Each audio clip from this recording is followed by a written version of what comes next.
I've told this story before, long ago. It's one of my oldest videos, but I'm doing it again. This time, a bit better than the first time. So let's go.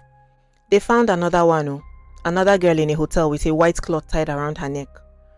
Somebody was killing girls in Port Harcourt and leaving them posed in hotel rooms. Not the type of hotels that have CCTV, no. The kind where you can walk in, walk out, nobody will remember your face or your name. At first, people thought it was just different incidents, different girls, different situations. But the pattern, it became too clear to ignore. The same type of room, the same white cloth tied around their necks, same way the bodies were left. That's when the realization started hitting people. Wait, this might actually be one person, a serial killer in Port Harcourt, Nigeria. So who was the person behind all of this? His name is Gracious David West, a slim, quiet man from Buguma in Rivers State. Nothing about him looked threatening. He blended in easily. You would see him and not suspect a thing.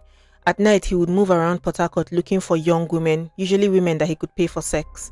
He offered them money. He was calm. They agreed. They would follow him to a hotel. Everything looked normal to them. He always picked those small hotels without CCTV, places that nobody checks for ID or asks too many questions. When they got to the room, everything would seem fine. They would have sex. They would eat, maybe talk a little. Then he would wait for them to fall asleep. Then he would start his process. He tied their hands or legs with strips of bed sheets. He made sure that the room was loud, like the TV or the radio, so that nobody outside heard anything. Then he would strangle them with that same white cloth. Afterwards, he would take their phones, their cash, maybe their ATM cards, and he would leave quietly before morning. One woman actually survived him. Her name was Benita. She went with him the same way that others did. He offered her money, they checked into a hotel, and everything seemed normal. Later that night, she woke up and she realized that he was tying her hands with bed sheets. Then she saw the knife. She begged him. She started begging him, please. She said, you can take everything. She offered him her phone, her money. And for some reason, he stopped. He took her things and he just walked out. He decided to let her leave. Benita escaped and her story helped to confirm his exact method that I'm telling you now. So for months, he got away with this because he always picked hotels without cameras. He was always very careful. But one night, he made a mistake. He checked into a small hotel on Sars Road with another young woman. Same routine, same ending. But this hotel had something that the others did not. A working CCTV camera in the lobby. The camera recorded him walking in with her. Then a few hours later, it recorded him walking out alone. Unbothered, he was not in a rush, he didn't look guilty. That footage changed everything. Once it got to the police, things moved quickly. And when the clip got online, people recognized him immediately. His face spread through WhatsApp, Facebook, everywhere. People were saying, do you know him? Do you know him?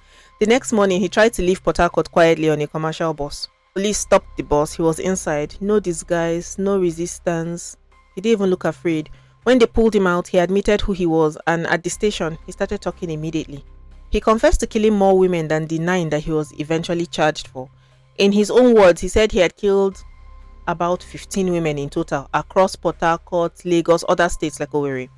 But only 9 of those cases in Rivers could be proven and taken to court. When the case went to trial, the evidence was too strong. The bodies, the survivor, his confession, that CCTV footage. He was charged with all 9 murders and 1 attempted murder. He pleaded guilty to all 9 murders. He pleaded not guilty to the attempted murder. At one point, he even tried to deny that he was the man in that CCTV footage. But the image was clear. This was him. In the end, the court found him guilty on all counts. He was sentenced to death by hanging. And that's where the case stands today. Gracious David West is still on death row today. Thank you so much for watching this video. If you enjoy stories like this, please follow me. I tell these stories on all my social media all the time. Thank you.